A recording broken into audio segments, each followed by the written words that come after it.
Coming up, with the Brooklyn Nets stumbling off their road trip, is there a chance that now is the right time to strike on the proverbial superstar hot stove and take a look at Donovan Mitchell? We break down the angles, the price point, and if it makes sense for Brooklyn, all coming up next. You are Locked On Nets, your daily Brooklyn Nets podcast. Part of the Locked On Podcast Network, your team every day.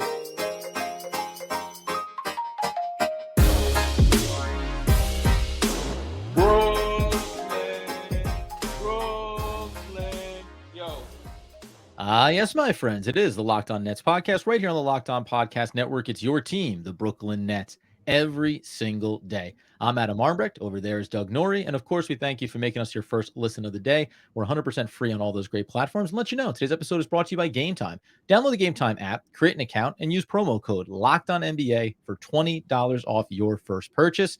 And Doug, there's never a better time than when your team is 1-4 off a road trip, back down to 500, a lot of good vibes kind of starting to fade here. Why don't we just go get ourselves a superstar? I think that's the easiest way to solve a lot of these problems. Oh, buddy, it's blowed up season. You know, it doesn't take much. It doesn't take much around here to just get into the one freaking road trip. 1-5 road trip. Let's blow this thing up. Now, look, this had come up over the weekend where there was increasing speculation that the Cavs might begin to think about moving on from Donovan Mitchell sooner than later. There's context, sort of like not Mitchell related more than anything else, around why they would consider doing it. It's mostly that the health of Darius, Garland, and Evan Mobley is bad because they're both going to be out for an extended period of time, which has you thinking, like, how long are the Cavs going to be able to stay in this thing? 15-12 right now. But where's that going to look in 6 weeks, 2 months when these guys are able to return? And so it began to fuel the old trade market fire around where Donovan Mitchell, what would be good landing places for Donovan Mitchell. And as will be the case from now until everything happens, as long as the Nets retain the assets that they have from the Phoenix trade and from the Dallas trade, and based on past history with this thing, there's reason to believe they will go star hunting at some point. Whether Mitchell's the guy or not, I'm not sure, who knows. But this team, they will come up in every possible trade from now on, because that's just kind of that's sort of like how their assets align and their players align. And Mitchell, fits the bill there, at least as part of the discussion. Yeah, and it does become interesting. You mentioned the context there around every name, because the Nets have all this draft capital, and we think that they're keeping it dry for a very specific reason, to be able to be in these discussions. The question becomes whether or not Donovan Mitchell is the right guy to take that swing for. Yep. What is the price point going to be? And by a few different records, you have the Knicks as being the odds-on favorite to land Mitchell. They've been talked about before, almost kind of wanting Mitchell, courting him previously before he ended up with the Cavs. And then also you have the Brooklyn Nets closely behind them there. So these are the two teams regarded maybe most likely to be in these discussions. But before, you mentioned it there about where the Cavs currently stand. Before we talk about whether or not it makes sense for the Nets, what the package would look like and how fans would feel about it, because you know how this works. Take our bad crap, give us your best stuff, and everybody goes home happy. So I'm assuming Nets fans love the idea of, why don't you take the Ben Simmons contract? We throw you maybe a first, couple of twos if you're being greedy, and we call it a day. Does it make sense for the Cleveland Cavaliers, though, first and foremost? Because Mitchell is on still under contract through 24-25 with a player option for 25-26 of $37 million that he'll almost certainly opt out of for a next max deal. So you're talking about this year and next season. While the Cavs are currently injured and this season may end up being a lost cause, does it make sense for them now to do it? Because you could also do it next year. There's no reason they have to make this decision right in this moment. And I don't know if the Nets would fall into a category of being desperate enough to engage in these discussions this year as opposed to maybe next year. Yeah, it's really close, right? So if you're Cleveland, you look at the situation, you say, we kind of had a disaster playoffs last year. We put these four guys together. That'd be Garland, Mitchell, Mobley, and Jarrett Allen. And the idea was what was going to be the upside? It's kind of two bigs, two smaller guards. It's a little bit of a weird makeup when it comes to the current NBA, but there's some reasons to believe that you could kind of build off it. They desperately needed a three, like a wing three-point shooter last year in the playoffs against the Knicks. They didn't have it. They would go out and sign Strus, but they just really haven't been able to stay healthy at all. And Okoro hasn't really made the leap, although he's been better of late. I do not think it's a for sure deal that they just trade Mitchell here. I think that it makes sense based on the context around the season, and they might look at this and say, hey, we kind of know this can't hit the ultimate upside. And at that point, Mitchell's still a really great player. Yep. We could get something for him. We retrench and build around like Mobley and Garland going forward. They're maybe on the similar age timelines, and that's what we do. So I don't think it's like a guarantee. Garland's 4 years younger and Mobley's 5 years younger than Mitchell. So it's like they could retrench, get some assets back that they gave out in the Mitchell trade, and sort of just like, look at maybe push it out to like a 2 or 3 year timeline after that. Make sure you have the money to sign Mobley, and away you go. But, I think there's reason that you could probably still talk yourself into the idea that there's maybe upside on this group now that you have, maybe viable threes that can kind of play. And I don't know, this one's close to me. And also, like, final point on that, Mitchell has not publicly asked out here, right? This was all, hey, Garland's hurt, Mobley's hurt. Oh, are the Cavs going to circle the drain? Like, his quotes were just kind of like, I'm just going to have to do a lot now, right? I'm just going to have to do a lot, and we'll see how it goes. They won the last couple games. He's been amazing. So I don't know. This one's close to me, but I get it because I get why the Nets would be part of this, and it's worth discussing. This just doesn't feel necessarily imminent, like maybe some other, firm requests have been in the past.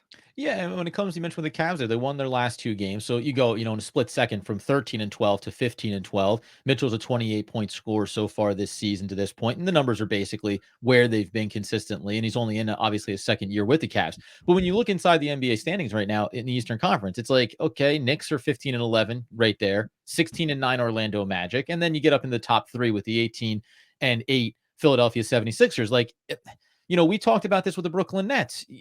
At some point, you're also in the business of selling optimism, right? And selling what your team is going to be. Now, whether or not last year's playoff performance for Cleveland has informed the fan base in a way where they feel like this already isn't going to work out. So what's the next step? What's the next phase? I doubt many fans are excited about the idea of moving off of Donovan Mitchell. But once you move him, you change the narrative completely, right? Everything goes the other direction. Where right now, like, whatever I think they could accomplish, this is a playoff team that very easily could find themselves in the 4 seed by the end of the year if Donovan Mitchell is healthy, and if maybe they choose to not sell, but rather go and make a marginal buy to try to solidify this team around Donovan Mitchell and go for one more run. Again, when you have the next year of the contract, you still have control over when the right time is to potentially make that move.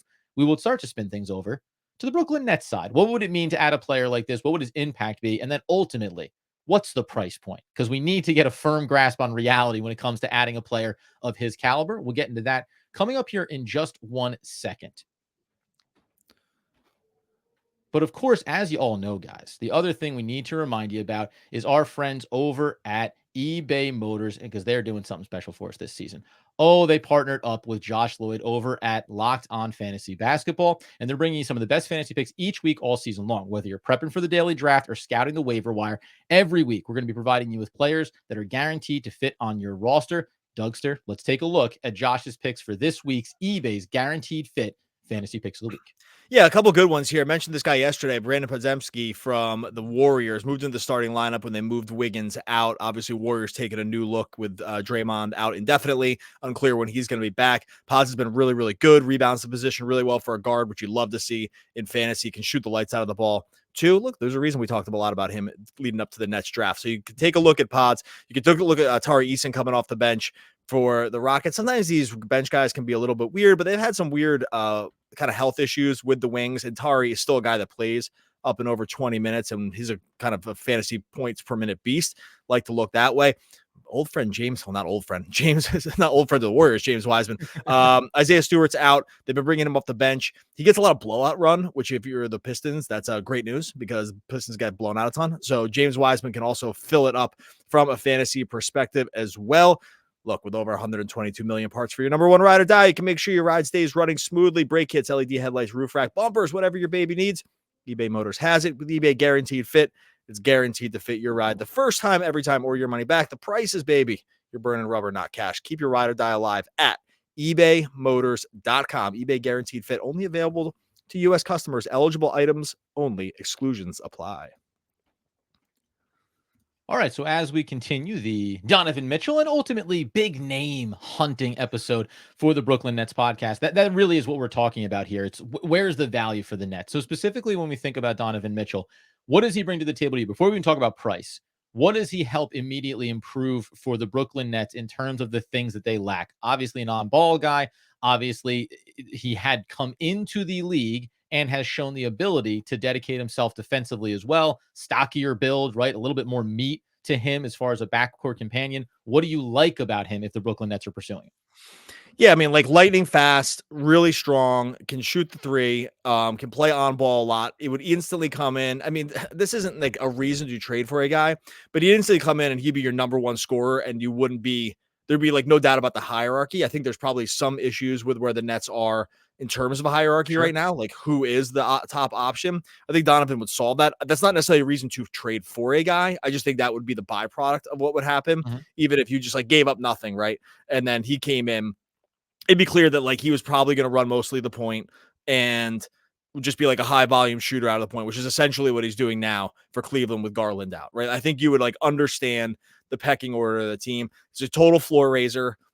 Just with the other guys too, can play off the ball if he needs to. Does have good court vision, even for his size. He's just one of the best, 25 players in the league. I'm just rounding that. Some people are going to probably say something about that number, but whatever. Like he's a really, really good player. Yeah. Is he a top 10 guy, like wins you championship discussion guy? No. And so there's a discussion to be had around that about like sort of who the kind of superstar you unload the coffers for.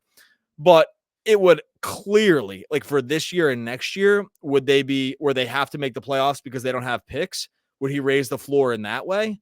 I mean, of course, like that's what he's doing with Cleveland directly right now. So I think like that's what you're getting, other X's and O's things aside. The question, obviously, it's like, what price would you have to pay? Is it worth it? Is it totally redundant with guys that they already have on the roster too, that you might not trade? I mean, there's like a lot of other questions here, but in terms of Mitchell, I think he's a known product at this point. I think you know exactly what you're getting with him. And there is something to be said for that. Right, I'm not sure like, this guy steps on the court and we get X basically. I know exactly what I'm getting. And it's super electric and it's exciting. And the team, if he's your best player, the team will be good, not great. Like I think you could say that pretty confidently. And I think so. Let's ask this question too, because you mentioned about obviously raises the floor, makes you a more competitive team. When you think about then in the Eastern Conference, at least, the nice thing about this is you take a team that's ahead of you in the standings and you take their best player away, right? So you improve yourself also in that regard too. It wouldn't be, let me frame this as a question. I don't think it would be too far-fetched to say that you add Donovan Mitchell, and it's very easy to envision the Nets being potentially getting into the head-to-head maybe against Orlando and saying being a top 4 seed when it's all said and done. Does that seem too high of a bar to set that they could be a top 4 seed playing against the Knicks as it would currently be constituted or Orlando 4-5 matchup in the playoffs? Like if you just put him on this team and gave up nothing, right? Like, is that what you're Yeah, saying? I mean, Like, we can get into kind of what you have to give up, but let's assume you don't lose any of the critical supporting pieces that you think make this team like in some world where you unloaded all the picks and got on Ben Simmons or something like that. Like that's probably this scenario. I think it's unrealistic, but that's the scenario you're talking about. Yeah, I think they climb that high. You have an alpha scorer, you have some backcourt issues. I think you do have a hierarchy. Maybe I think you stunt Cam Thomas's development for sure. Maybe not in a good way, but well, I mean, no stunting is good, but I think that would raise their floor enough. If you have a lineup of Donovan Mitchell, Mikal Bridges, Nick Claxton as your core, like you're kind of like 1-3-5, and then you're playing some mix and match versions of the 2 and the 4 with those guys. I think that is a good, not great team, right? And I think that you're probably right with that assessment of like, clearly the Celtics would still be better, Bucks clearly better, Sixers definitely better. But the next group you would be in a conversation with, right? Like the Magic, the Knicks. I mean, the Cavs obviously take a beat. The Heat, who probably, totally different conversation if they added Donovan Mitchell. Pacers aren't interested, and then like probably anyone below this isn't interested. So, yeah, I think you would move into that group. I don't think you would get above the next tier though. And that's probably, but that's important because you have to understand that if you're going to forego some future assets, right? Like, so let's live in this world for right now, and then we'll talk about maybe the more realistic, which involves a lot of players, I think, here too, right? You mentioned the unrealistic piece. Okay, listen, we have all these draft picks, and we want to be off of the Ben Simmons contract, so that's going to be that's the money match, and we'll give the extra assets, so it's going to end up looking seismic in terms of how many picks you give up. The Nets go in then knowing. So 2 things. 1, We believe that we become a team that can win a playoff series. That matters, right? Get to the second round of the playoffs. Now, that's not a guarantee, but you'd feel pretty good in a matchup against Orlando or New York, right? Those type of things in a first round matchup potentially. Then you also have the question of next year is the final year for Donovan Mitchell before he has the option to opt out and get a new contract. So the long term then becomes what is the push and pull here? The way that I can sell it on it's worth it for the Nets is that you can turn around and get insane value right now, and then a year from now, do the same thing. Reevaluate. Do we want to send off Mikal Bridges and Donovan Mitchell and Cam Johnson and all these guys? Like they can keep recycling and resetting. I don't think Brooklyn wants to live in that world. So because of that, and because of the cost, you also then have to think about you're changing your window to a little bit sooner because Mitchell fits the age range with Bridges and with Cam Johnson and the veterans. And if you don't think that it's going to be a guarantee getting towards a championship, you're still another move away. And now you've probably depleted all your assets. And I think that's the real equation here when it comes from a pure, hey, we'll give up all the draft picks that it takes to get you. Unless you're talking about Eastern Conference Finals and a chance to go to the playoffs this year or next year, then you get into, are we extending Donovan Mitchell? And then we're talking about, a backcourt player into his 30s. And what does that look like? These are hard things, I think, for fans to hear sometimes, but a reality to what this is for the Nets organization. And it's like the difference of looking at the Nets and looking at, say, the Heat, right? Because if you're the Heat and you look at this move and you say, oh, we're going to do similar to what the Dame package could have been, but, maybe Mitchell's not as good as Dame. So the package that they were going to send, and Portland hated the Heat, maybe the Cavs don't hate the Heat's guts like they did with Dame. And that's, they spite didn't trade him, and so maybe you look and you're like, okay, well now I can do a championship calculation because it's like Mitchell, Jimmy, Bam, like that's a group that could win it. Yeah. Right. Like they wouldn't be favorites, but you'd have to put them in the title conversation, right? In a 7-game series. Those guys are all playing 42 to 43 minutes. That team can win. Yeah. I think that's the problem with the discussion where you get to the Nets is like, are you throwing the baby out with the bathwater to bring someone in to raise your floor to a second round exit to then try to think that, if it doesn't work out in 2 years where you are, because you're kind of reloading anyway, because like I said, just compare it to another team like the Heat. You can just do a direct comparison. That team can really sell. You can sell everything on that and be like, hey, this is, we have a closing window on Jimmy, right? Like we're not going to be here forever. This is the time to go for it. The Nets just aren't in that situation. This is tough. They're in a weird middle ground here. And I think that's sort of where the major problem lies. Before we get into the other players here, the last note on this, do you think if you were Sean Marks that you would look at it as, and remember, let's say that it's all the assets and it's not Ben Simmons and it takes some players, we'll discuss those. Remember though, if Ben Simmons can come back healthy, well, now we have Ben Simmons and Donovan Mitchell, and right? And I know it's the thing that you and I like, and I'm saying it to dismiss it, but this is what so much of so many people still talk about it this way of, right? Like now, if Ben Simmons comes back, yeah, I know they do. I know, it seems insane, but they do. Like you and I close the chapter on only once we see it, not even when we see it do we believe it, right? Only once it happens, and then 2 years later we say, hey, remember when we didn't think that he was going to come back healthy and he did? But I just wonder if that would play into it on the premise that Cleveland, any team, is going to say, no, we don't want the Ben Simmons contract. We know the money lines up, but we're not taking that. So then it goes into a different phase. And that, coming up here in just 1 second, is what we'll dive into. Who are the players that Cleveland would want back in return? Can the Nets add a couple of pieces coming the other way to maybe elevate expectations for what this would look like? And ultimately, do Doug and I think the Nets should pull the trigger on a deal like this? We'll get into that in just 1 second. All right, before we get to that, tell you about our friends over at Gametime. Look, take the ticket buying experience for something fun you want to go to, the game, the theater, the concert, whatever it is. Take the frustrating parts out of it. Keep the fun parts in. Get over on Gametime and get to where you want to go with Gametime. There's tickets for sports, music, comedy, theater events near you. They got great last-minute deals. They got all-in prices. You're going to be able to see exactly what you're going to see from your seat when you sit down. Best price guarantee. It's so great. I even struggle to say it sometimes. Best price guarantee. It's all there for you on Gametime. If you're in the Brooklyn area, which you probably are if you're listening to the podcast now, they got still time. Knicks at Nets, starting at $64 at Gametime. If you want to duck it down a little bit, 2 days later, Nuggets at Nets. See the Joker come live into town, $40. And Pistons at Nets. We talked about those games.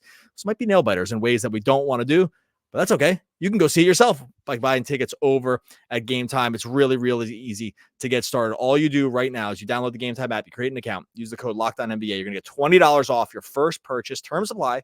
Create an account, redeem the code LOCKEDONNBA for $20 off on the Gametime app. Download Gametime today. Last minute tickets, lowest prices guaranteed.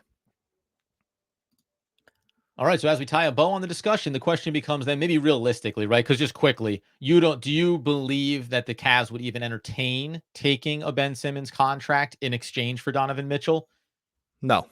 Okay. No, I mean, like, I think they would do it if it was like if first round pick upon first round pick was added on top, and like Cam Thomas, because they believe in like developing him a little bit more and he becomes something for them, or like something like that. Like, I just think you can't, no trade package can start with Ben Simmons as the cornerstone of getting a job done, except for the money, because you need to make the money match. I heard it thrown out there on a couple podcasts that the Cavs might be interested in like dealing for parts here, like a Dorian Finney-Smith and a Royce O'Neal, because those are guys they could really use. They go wing heavy and then plus picks, right? Like, it's like then you get a lot of picks. You kind of raise your floor a little bit with guys you need, and then you round it out with picks, and you feel okay with that. I really don't think they would do that. I think they're in a spot to play out the string. I mean, there's no world where you see Simmons as like a part of a package here. I think they have to give up so much, and I just don't think this is the guy. Now, one caveat, sure, is that sometimes the other guys don't come available either. And like, that is, you can't just say, we'll get the next guy, because there's teams that are still saying that to themselves and it doesn't happen. So it's tricky here. And I think you mentioned a team like the Miami Heat, or name any contending team. It's $37 million, takes a lot of work to get it done, but maybe a team that isn't quite achieving at the level they want to, someone out west perhaps, right? Like, there's going to be other teams that are going to all of a sudden come kicking in here. They're not going to be able to give the same draft capital the Nets can, but they might be able to put together a player package that at least takes that scenario off the table. When the Nets go, Ben Simmons, he makes a lot of money, let's put him in, and then we'll start talking. You mentioned Cam Thomas here. I'm going to tell the Nets fan base right now, whether or not he's the perfect fit, or what the Cavs would want, or what their ideas of the model. I think that's one of the first players that the Cavs would say they want to be included in this trade. He's young. He'll be controllable. He's a player that you believe has incredible scoring talent. Like, in the world where this trade goes down, just from a pure money standpoint, I can tell you that Dorian Finney-Smith, Cam Thomas, and Nicholas Claxton is somebody that they end up wanting to get, because then they'll turn around and they'll flip Jared Allen, maybe, who still has 3 years and $20 million. Like, the Cavs are going to be in asset collecting mode, right? Whether it's draft picks or young, talented players. I don't know what exactly they would want, but I feel pretty confident that they're not coming knocking down the door for all the veterans. Like you said, Royce O'Neal and Dorian Finney-Smith. What does that really mean for them? You want to get a third team involved, maybe. But I think they look at it as, how do we make the money match? And then how do we get young players that could become the next wave for us with our young couple of pieces that we really like? Which also begs the question, just going back to Cam for a second, is like, how far away is Cam Thomas from being 85% of Donovan Mitchell, Sure. Right? Like, with 5 more years of development and all this, or a few more years. I do not personally think stylistically they are the same. I've seen them compared. I think watching them, I don't find their games to be similar really at all. Not in bad ways. Like, that's not a knock against Cam. I just think they are different. I mean, they're stockier guards. I think that's like a little bit where the comparison stop for me on those guys. But if you think that Cam Thomas is still linearly growing here, and he has another level to get to, like with ball distribution or something like that, then you might say to yourself, well, why would I even do it? He's 5 years younger, right? Sure. And he just represents another timeline. And I would definitely hear that part of it. I think that would be something I would probably actively want to be thinking about. It's like, can we commit to making this guy, better at Mitchell at some things, worse in other areas, and it kind of like he gets to, like I said, I'm making the number up, but like 85% of what Donovan Mitchell is. I think then you have a great player, right? Yeah. And so I that's where I also maybe hesitate on the Cam thing, because I just I'm just not sure it's such a massive improvement. It's definitely an improvement, but when you factor in age and money and some of the other stuff, I think that the question becomes a little bit closer. I don't know if that's overrating. I don't know I never know if I'm overrating Cam, underrating Cam, properly rating him. Like, it's very difficult to dissect that, but I would actively think about why I'd be making that move. And again, relative to the ceiling, right? What is the expectation for the team when you bring in Donovan Mitchell? If it's you think you're going to the NBA Finals, then sacrificing Cam Thomas maybe adds up right over the next couple of seasons. If you think Right. it's to win a first round playoff series and get bounced out, then it probably isn't worth that squeeze. But I guarantee you that fans would say if you can get him, you have to go get him. Now, the other part of this too, I think that I'll at least close out my thoughts on this before we say yay or nay fully is it's also the idea of like, well, from a money standpoint, I mentioned a guy like Dorian Finney-Smith. Maybe they would take Royce O'Neal. Okay, it starts to get you there. You still need to add more into that. And Spencer Dinwiddie on his expiring $20 million, you'd say, well, that number adds up and he's a backcourt player. And okay, whether you want to utilize him or move him along, whatever the case may be for the Cavs. The problem there is, again, start picking away pieces. If you start taking things away from this team, it's at least going to shift what it looks like after the trade. So if you're saying maybe it takes Spencer Dinwiddie's contract, okay, he's a starter, so you've lost those minutes. Okay, Mitchell replaces those, fine.